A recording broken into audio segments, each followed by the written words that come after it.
Important था complex one. Complex one को हम कहते हैं जी NADH को एंजाइम ऑक्सीडो रिडक्टेज क्रैप, ठीक है। क्रैप के बाद है complex two succinate Q reductase CM, complex three Q cytochrome C oxido reductase ban, इसका निमोनिक है।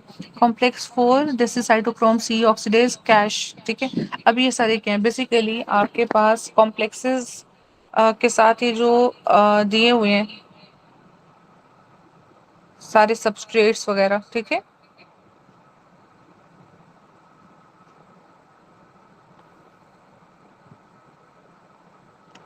एक सेकंड से अटैच है। अच्छा जी, तो ये बेसिकली इनहिबिटर्स हैं इसके ना, ठीक है, अपना कॉम्प्लेक्स 1 2 3 4 के। अच्छा जी, कॉम्प्लेक्स 1 के जो इनहिबिटर है this is crap, this is chlorpromazine, ठीक है, रोटिनॉन, एम्फो बार्बिटॉल एंड पायरिसिडीन ए। अब इसमें जो MCQ देते हैं क्लोरप्रोमाजीन की देते हैं, रेटिनॉन की देते हैं। कॉम्प्लेक्स टू जो सा सक्सिनेट क्यू रिडक्टेज नाम भी पूछता है वो, इसका CM कार्बोक्सिन और मेलोनेट, ठीक है, malonic acid malonate. Complex three Q cytochrome C oxido reductase, ये अगले दिन उसने पूछा हुआ था पेपर में आपके फेब अटेम्प्ट में। इसमें ब्रिटिश एंटाइल विसाइट दिस इज डायमेर कैपरॉल, ये बहुत इंपॉर्टेंट ड्रग है, इसके डिफरेंट यूजेस हैं। डायमेर कैपरॉल का एक आप पोर्शन बनाओ, ये जब मैं आते जाएंगे साथ साथ लिखवाती जाऊंगी।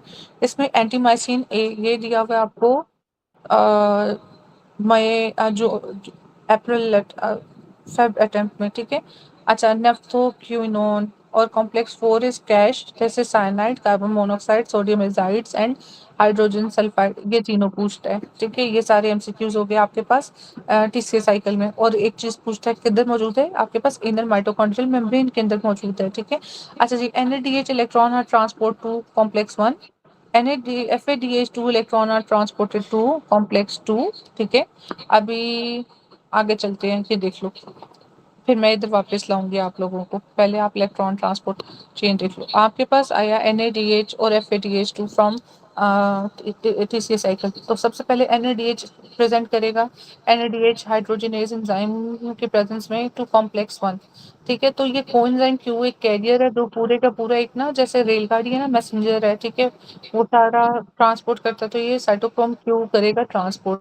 अच्छा, यहाँ से इसने ट्रांसपोर्ट किया अपना इलेक्ट्रॉन, ठीक है, ये देखो NADH के पास एक इलेक्ट्रॉन, ठीक है, ये अब NAD तक रिड्यूस हो गया। तो इसने किसको ये ट्रांसपोर्ट किया, NAD में लाइक 2 इलेक्ट्रॉन्स टू FMN आया, उसने 2 इलेक्ट्रॉन्स को, FMN आया, उसने ये 2 इलेक्ट्रॉन्स पकड़े ये वाले, उसने FMN को कन्वर्ट किया, तो FMN is converted into H2। अब इस H2 ने किया कि आगे से ये इलेक्ट्रॉन्स चले गए, ये इलेक्ट्रॉन कैरियर के पास, this is coenzyme Q, this is ubiquinone, तो को क्यू H2, इसने ये 2 इलेक्ट्रॉन्स पकड़ लिए और ये वापस FMN में कन्वर्ट हुआ एस सेंटर। ये बेसिकली क्या होता है, इधर ज्यादा ग्रेडियंट क्रिएट हो जाता है हाइड्रोजन का, ज्यादा इलेक्ट्रॉन्स हो जाते हैं, तो वो क्या करते हैं अपने इलेक्ट्रॉन्स भेज देते हैं बाहर, ये, ठीक है। अब ये बहुत इंपॉर्टेंट है क्योंकि ATP पंप ने ये जितने हाइड्रोजन बाहर ज्यादा हो जाएगा वो वापस अंदर लाएगा, ठीक है, ये कि ग्रेडियंट क्रिएट हो जाएगा। अच्छा जी, इसके बाद अब ये देखो, ये आपके पास इनर मेम्ब्रेन है, ये आपके पास स्पेस है, ये आपके पास इनर मेम्ब्रेन है और ये आपके पास मैट्रिक्स है, ठीक है। तो आपके पास inner membrane matrix, outer membrane, inner membrane matrix, inner membrane, और फिर आपके पास खाली प्लेन मैट्रिक्स आएगा। Complex 1 oxidizes NADH, reduces CoQ, ठीक है। Complex 1 also cause NADH ubiquitin oxidoreductase pump proton across the inner membrane। अच्छा, अब कॉम्प्लेक्स 2 की बात करते हैं। अभी कॉम्प्लेक्स 2 आया जिसे हमने क्या कहा था, FAD और FADH2 वाला।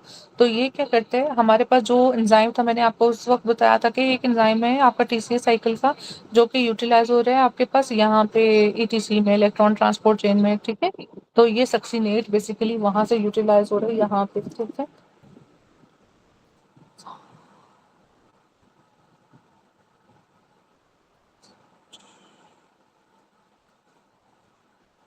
तैयारी हो गई है? हाँ, बस आहिस्ता करना मैं आती हूँ। अच्छा, तो ये कॉम्प्लेक्स टू आपका कोएंजाइम क्यू के थ्रू फिर कन्वर्ट करेगा किस तरह? ये 2 इलेक्ट्रॉन्स आए, ये फिर FADH2 को गई, इसने फिर कोएंजाइम क्यू ने पकड़े और इसने फिर से इसको ट्रांसपोर्ट कर दिया। जब इसने आगे ट्रांसपोर्ट कर दिया तो अब आपके पास कॉम्प्लेक्स 3 आ गया। कॉम्प्लेक्स 3 जोन-सा दिस इज़ आपके पास आयरन वाला फेरिक इनटू फेरस, ठीक है? ये इसने इलेक्ट्रॉन और ये भी हाई ग्रेडिएंट वाला है। इसने भी फिर कुछ हाइड्रोजन बाहर, एक आपके पास कॉम्प्लेक्स 1 जो NaTe वाला था वो, और दूसरा ये आयरन वाला फेरस वाला, ठीक है? इसने कन्वर्ट कर दिया इलेक्ट्रॉन इधर और बाकी ग्रेडिएंट को आपके पास इनर मैट्रिक्स, इनर जो मेम्ब्रेन लेयर है उसके दरमियान में छोड़ दिए। इसके बाद फिर आपके पास तीसरे कॉम्प्लेक्स से चला गया आगे कॉम्प्लेक्स 4 में। यहाँ पे कैरियर था कोएंजाइम क्यू और यहाँ पे आपके पास कैरियर है साइटोक्रोम C, ठीक है? ये 3 का इसने यहाँ से कन्वर्ट कर दिया आपके पास आगे कॉम्प्लेक्स 4 में। अब जो यहाँ पे बात है दैट इज कॉम्प्लेक्स 4 के अंदर आपके पास यहाँ पे फेरस है तो यहाँ पे आपके पास कॉपर है अपना कॉम्प्लेक्स 4 में। Contains 2 copper ions and 2 heme groups, ठीक है? हीम A एंड हीम 3, ये आपके पास है कॉम्प्लेक्स 4 की कहानी। जबकि कॉम्प्लेक्स 3 के अंदर सिर्फ और सिर्फ आपके पास क्या है? साइटोक्रोम B, साइटोक्रोम C1 जिसके अंदर 1 हीम ग्रुप है और 2 आपके पास आयरन 2 सल्फाइड ग्रुप्स। तो जो याद रखना, iron is in cytochrome 3, iron and copper is in आपके पास साइटोक्रोम 4। फिर यहाँ से ये कॉम्प्लेक्स जोन से है वो कन्वर्ट हो जाएगा अपने उसके अंदर ATP वाले में, ठीक है? और ये लिबरेट क्या करेगा? ये हाफ ऑक्सीजन, क्योंकि ऑक्सीजन की एफिनिटी ज़्यादा है इलेक्ट्रॉन के लिए, ठीक है? ये बहुत इंपॉर्टेंट है। अब ये जो हाफ इलेक्ट्रॉन है ऑक्सीजन वाला ये है, ठीक है? ऑक्सीडेटिव फॉस्फोराइलेशन हो रही है ना, फिर क्या होगा कि ये जो आपके पास ग्रेडियंट बना है ये पंप करेगा हाइड्रोजन को इधर, ठीक है? तो एनर्जी जनरेट होगी ATP, ठीक है? तो लो पीएच हो जाएगी आपके पास यहाँ पे और नेगेटिव है आपके पास, क्योंकि लो पीएच क्यों है? इधर हाइड्रोजन जनरेट हुए हैं बहुत ज्यादा।